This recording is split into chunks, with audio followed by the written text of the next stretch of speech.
This is Land of Havilah, 1 Chronicles chapter 3, which is David's genealogy going forward. It'll take us about 400 years forward from David, through the Babylonian captivity and back to Judah again. Of course, after 400 years, David had more descendants than could be listed here. This is only a selective list, including the line of kings descended from David, which is also the line of Jesus, going as far as Zerubbabel. Verse 1. Now these were the sons of David who were born to him in Hebron. The firstborn Amnon of Ahinoam the Jezreelitess, the second Daniel of Abigail the Carmelitess, the third Absalom the son of Maacah the daughter of Talmai king of Geshur, the fourth Adonijah the son of Haggith, the fifth Shephatiah of Abital, the sixth Ithraim by Eglah his wife. 6 were born to him in Hebron, and he reigned there 7 years 6 months. Comment: David's first 6 sons came by 6 different wives.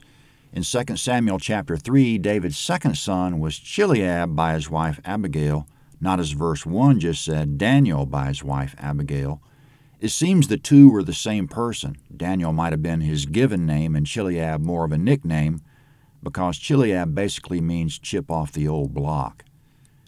After David reigned 7 years 6 months in Hebron, still in verse 4, he reigned 33 years in Jerusalem, and these were born to him in Jerusalem, Shimei, Shobab, Nathan, and Solomon, 4 of Bathshua, the daughter of Ammiel. Comment: Bathshua is Bathsheba in 2 Kings. Like all languages, Hebrew evolved over time, and sometimes the spellings changed or were never consistent in the first place, so some of the names are changed from place to place in the Bible. David's wife Bathsheba bore 4 sons to him, according to verse 5. The first of them died in infancy, we know from 2 Kings. 2 Kings didn't give us his name. If it's in verse 5, it was either Shemaiah, Shobab, or Nathan. Now coming up, 9 sons were born to David in Jerusalem by his other wives, verse 6. And Ibhar, Elishama, Eliphelet, Noga, Nepheg, Japhia, Elishama, Eliada, and Eliphelet, 9. All these were the sons of David, in addition to the sons of the concubines, and Tamar was their sister. Comment: in verse 9, no telling how many sons David had by his concubines. They aren't listed. We just went through a list of 19 by his full-fledged wives. David had many daughters also, 2 Samuel 5:13. But Tamar is the only one by name. She entered the history books unwillingly as a rape victim, 2 Samuel 13:14, which started a chain of events that disrupted the kingdom. Now moving down the line from David, Solomon inherited the throne. When he died, the kingdom split into Judah on the south and Israel on the north. David's descendants ruled in the south only. Coming up after Solomon, there were 19 kings of Judah in succession, all descended from David.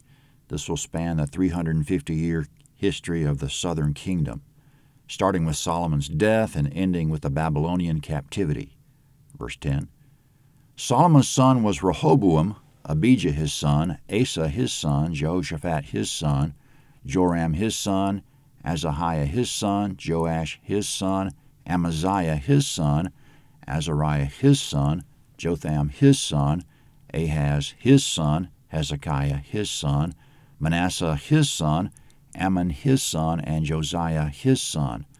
The sons of Josiah, the firstborn Johanan, and the second Joachim, and the third Zedekiah, the fourth Shallum. The sons of Jehoiakim, Jeconiah his son, and Zedekiah his son. The sons of Jeconiah the captive. Comment: Jeconiah became king at age 18, but only because the city was under siege, and the people of the city had surrendered his father to the Babylonians. He reigned for 3 months and wisely surrendered himself and the city to the Babylonians. In verse 17, he's called the captive because he was taken to Babylon and imprisoned there for the next 37 years. When he was 55 years old, the king of Babylon released him and befriended him. He lived out the rest of his days in comfort in Babylon. Jeremiah 52:31-34. The following were Jeconiah's sons, still in verse 17. Shealtiel his son, Malchiram, Pedaiah, Shenazar, Jechemiah, Hoshama, and Nedabiah. Comment, Shealtiel is the first of Jeconiah's 7 sons listed. Shealtiel was born in Babylon, Matthew 1:12. So probably all of Jeconiah's sons were born there. There's no record of any of the sons returning to the land.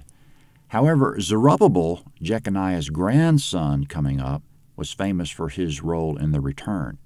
Zerubbabel's exploits are described in Ezra, Nehemiah, Haggai, and Zechariah. He's also in the line of Jesus, Matthew 1:12. Verse 19.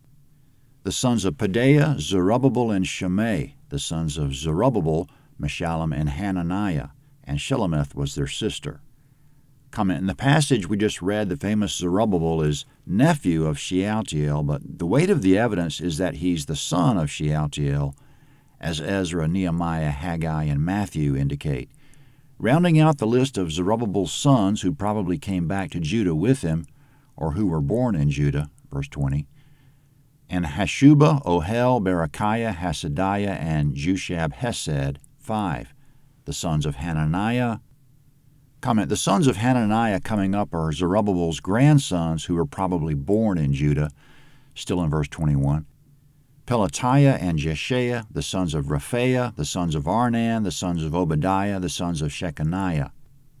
Comment, we'll have to say there the Hebrew's a little ambiguous. It's hard to tell who the sons and fathers were there. The Hebrew there is variously translated. Almost certainly the descendants coming up are far enough down the line that they were born in Judah after the return. Verse 22. The son of Shechaniah, Shemaiah. The sons of Shemaiah, Hattush, Egal, Bariah, Neriah, and Shaphat, 6. The sons of Neriah, Elioenai, Hizkiah, and Azrikam, 3. The sons of Elioenai, Hodaviah, Eliashib, Pelaiah, Akub, Johanan, Delaiah, and Anani, 7. Comment, 1 Chronicles 4 is next.